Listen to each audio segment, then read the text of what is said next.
may journey sa pag-apply sa Taiwan. Mga gar, panoorin nyo yung mga video na to kasi dito mahirap dito mag-apply, hindi madali. Bumabaha pa dito, baha, bumabagyo, kahit bumabagyo apply pa rin kasi wala makakapigil sa iyo pag may pangarap mo sa isang buhay na gusto mo masinso at makapunta sa ibang bansa. This is it, pansit. Ito na, magdasal muna tayo sa nalangin para tayo dito. Interview ko na yan. Ito na-apply, marami ako na-apply na mga agency o ito, packing na ako papunta sa Taiwan. Ito, flight ko na dito.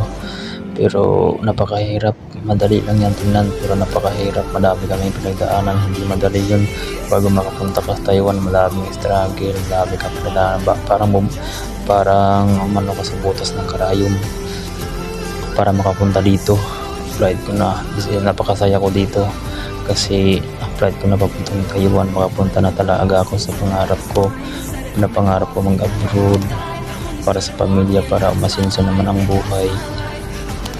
Mag-abroad ka para umasinso ang buhay. Ito Taiwan na to, napakagandang Taiwan, malinis, napaka peaceful pa dito, na umpisa na to ang buhay. Susunduin kami dito ng broker, dito na yung broker. This is it, bye.